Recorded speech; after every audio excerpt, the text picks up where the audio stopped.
96.9 WBZH and 101.1 WHSM, Hayward's home for real news and great conversation. Here's your daily news roundup.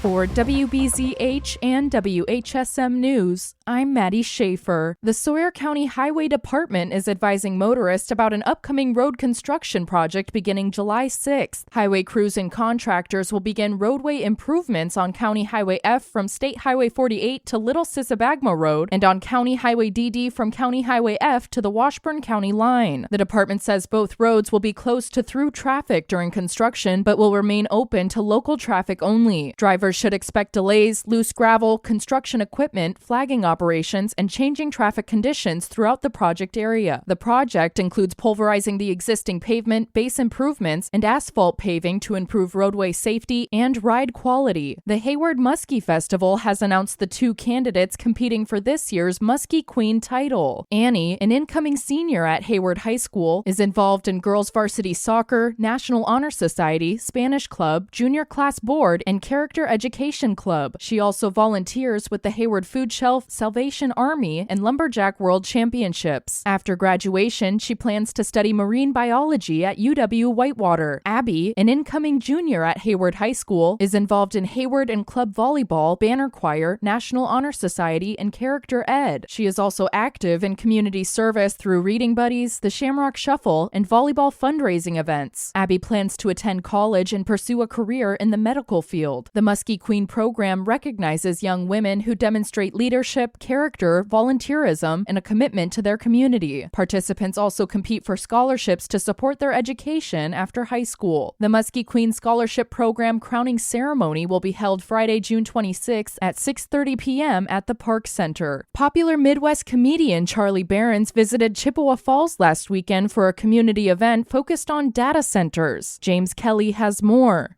Behrens has attended similar events throughout Wisconsin recently as communities see more data center projects proposed in their areas. At High Country at the Eau Claire Event District on Saturday, he urged Wisconsinites to understand just how important properly regulating data centers is.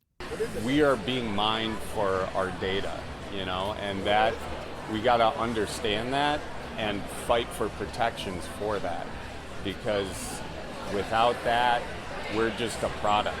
It's not America's dairy land, it's America's data land, and we're the cows. Behrens also highlighted a significant difference between the data centers that have existed for years and these new data centers focused on artificial intelligence. Yeah, there's a big difference between sort of a hyperscale data center and just a normal data center that we've had forever.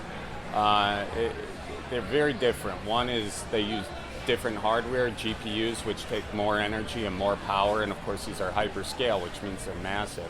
So, that trope that the tech industry will throw out, like if you use email, if you take pictures on your phone, you're using a data center and you're a hypocrite to say you don't want them in your backyard. That's not true. The event was organized by a number of local nonprofit organizations, including Grassroots Organizing Western Wisconsin, Great Lakes Neighbors United, Chippewa Valley Indivisible, and the Wisconsin Farmers Union. It also featured various speakers covering topics from water and energy use to the financial impact of data centers, as well as performances by local musicians from Them Cooley Boys and Madeline Bailey. Behrens also hosted a neighborhood summit on data centers in Knapp on Sunday. I'm James Kelly. For WBZH and WHSM News, I'm Maddie Schaefer. Now a look at Northwoods News. I'm Maddie Schaefer. The Wisconsin Department of Transportation is accepting applications for a new round of funding to expand electric vehicle charging stations along heavily traveled highways across the state. The funding comes through the federal National Electric Vehicle Infrastructure Program created under the Infrastructure Investment and Jobs Act. So far, the Wisconsin Department of Transportation has awarded about $37 million for 78 charging station projects across Wisconsin. 21 of those sites are already operational. Officials say the next phase of the program will focus on expanding charging access along additional U.S. and state highway corridors beyond the existing interstate network. Applications for the latest round of funding are due July 24th, and award announcements are expected later this fall. More information and application details are available on the Wisconsin Department of Transportation's website. The Wisconsin Department of Transportation's Law of the Month for June focuses focuses on safe turning and reminding drivers that even routine turns can lead to serious crashes if they're not paying attention. According to the Wisconsin State Patrol, nearly 3,000 crashes each year involve a driver making an improper turn. The agency says left turns are especially risky, with Wisconsin drivers involved in roughly twice as many crashes while turning left compared to turning right. State Patrol Superintendent Tim Carnahan says drivers should stay alert, signal their intentions, and watch for pedestrians, bicyclists, and motorcycles at intersections. Officials recommend planning ahead by moving into the correct lane well before a turn, checking mirrors and blind spots, and slowing to a safe speed before entering an intersection. They also remind drivers not to make last-second lane changes while turning and to stay in their designated lane throughout the entire turn. More information on the June Law of the Month is available on the Wisconsin Department of Transportation's website. For Northwoods News, I'm Maddie Schaefer. From the Civic Media Newsroom, I'm Connie Fellman. One person is recovering after a shooting at the Oneida Casino and Hotel early Saturday morning. Authorities say the victim was shot in the back and suffered serious but non-life-threatening injuries. Casino security identified the suspect's vehicle, which was later stopped by Brown County Sheriff's deputies on Highway 172.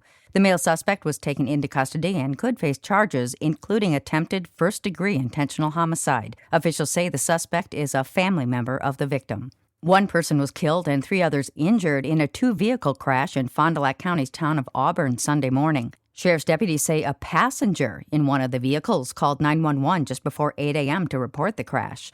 The preliminary investigation found that a 21-year-old Campbellsport man failed to yield at an intersection, crashing into a car going through the crossing. The driver of that car, a 68-year-old Kewaskum woman, died after being taken to the hospital. Deputies arrested the 21-year-old driver on suspicion of homicide by intoxicated use of a motor vehicle. He was booked into the Fond du Lac County Jail. 2 passengers were also injured in the crash. Wisconsin is bringing back a way to reduce prison sentences, and Governor Tony Evers has picked 8 members for a review board. The group brings experience from law enforcement, the courts, and victim services, along with someone who was formerly incarcerated. Commutations are different than pardons and can cut time off a sentence for people still in prison, with limits on serious crimes. The governor says it rewards rehabilitation, while critics in the legislature have pushed for tougher approaches. A Western Wisconsin woman is the new Miss Wisconsin. Jordan Butler was crowned in New Berlin over the weekend. The 27-year-old from Onalaska took first place among 31 contestants at the pageant. She now heads to Florida to compete in the Miss America pageant this fall. A federal judge has ordered ICE to free a Wisconsin mosque leader, citing First Amendment rights. The judge ordered immigration officials last week to release Salah Sarsour, the president of Wisconsin's largest mosque, from detention. Sarsour was taken into custody at the end of March. The government says he was a foreign policy threat.